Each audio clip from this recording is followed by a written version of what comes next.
Oh, welcome to Classic Car Code. So, there's a bit of an update on the 1930s Citroen barn find. So, that mess of rusty heap of metal there is part of the floor pan, I believe. So I have to make a bit of a jigsaw and see what fits where. And there are the original wheels with it. So I'll lay them out on the ground. You can see they're riveted. So I'll lay them out on the ground and see exactly what I've got, and work it out from there.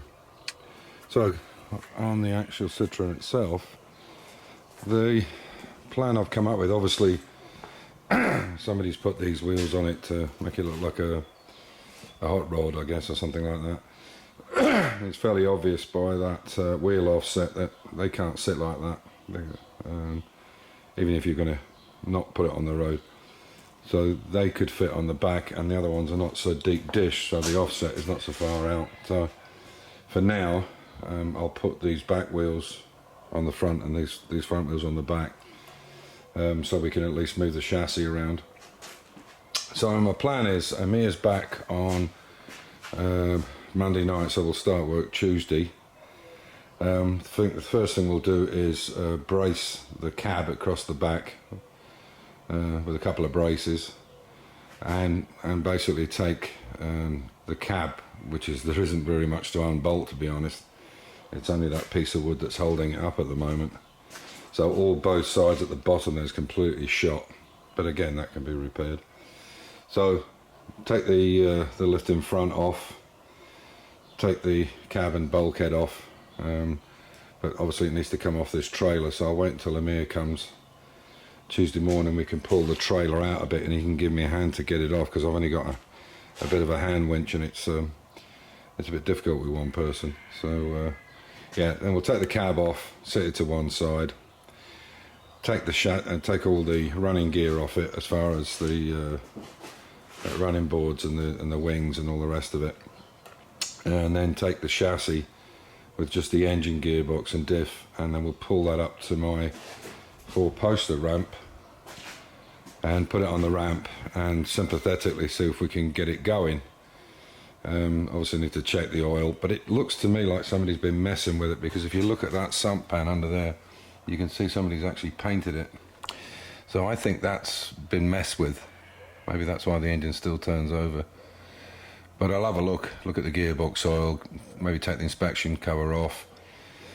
If I'm worried about the oil, I'll drop the sump down and just check that the suction on the oil pump is clear, and then we'll try and turn it over and see what the situation is, and then make an assessment where to go with it, whether I get it back on the road and obviously it'll be made into a pickup. There is no point in trying to find a rear body for that.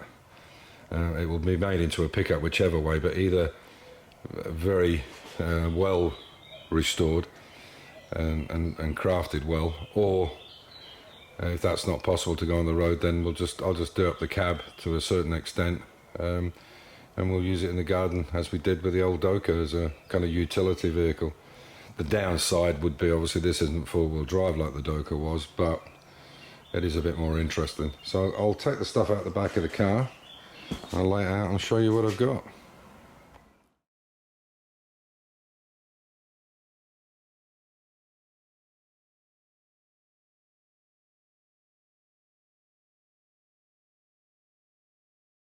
Okay, so this is the rest of the stuff I picked up. I think this is the original wheels, the riveted ones here. That one's in really poor shape, but the other four are reasonable. That one's not the same style, and it's completely goosed, you can see in the corner there. I've identified some of the stuff. That is definitely, that piece there is definitely from the cab. It holds the cab up. Here, there's one on the other, there it is there, you can see it. I don't know if you can just see it there. So that holds the bulkhead up on the firewall on the front. On the other side, that's completely gone. That, to me, looks like a gearbox holder. I think that's the thing for the gearbox. I don't know. Obviously, this is one of the louvers that's come away. There's some other bits and pieces here which I don't know what they do, but once we get the cab off, we can have a look. So obviously the floor pans to it. This looks like the inside of it. And I think these are the toe boards where the pedals went. It's fairly obvious there. But how they actually fit together and what's gone, I don't know. They're in quite. It looks like that would have. I would think that would have fitted there. But, excuse me if I take that out. Could it be that? Or, something like that. Yeah, that would match up. Yeah, that looks like that could match up. Anyway, we'll have a play with it and see what it needs.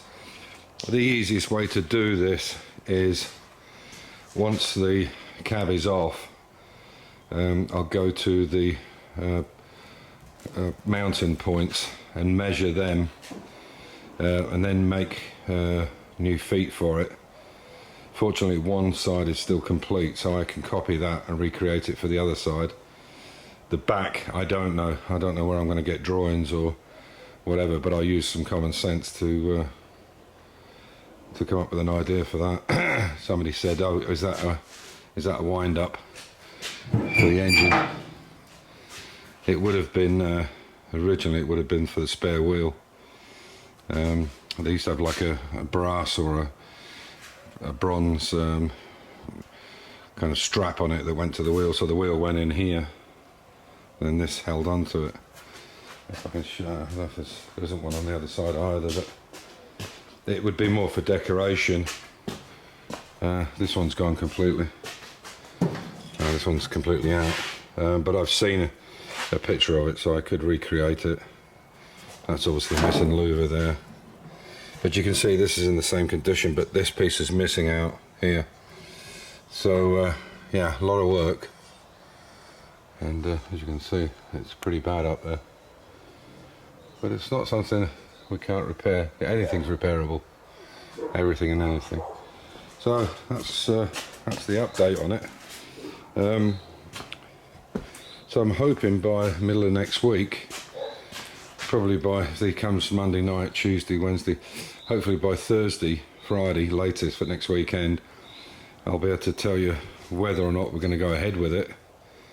Oh, and that's good. Oh, there's even a chassis plate number as well there. Citroen. So I've got the chassis plate and the body plate. That should help.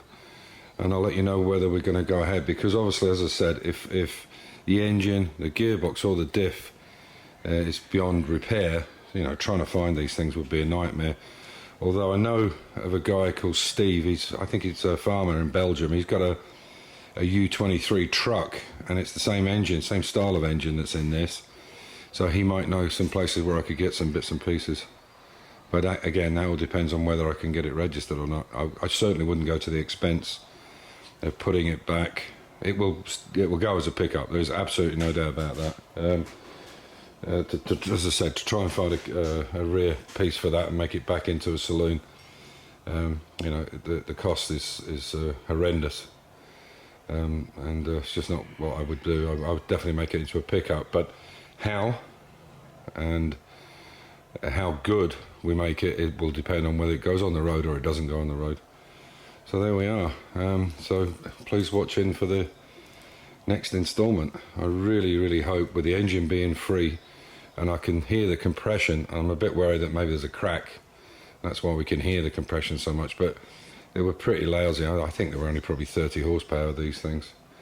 But hopefully, if we sympathetically get it running, we might just be able to save everything. We'll see how it goes. So on that note, just a quick update. As usual, stay safe, keep the faith, enjoy your hobby, and yeah, think about subscribing or making a comment. Take care.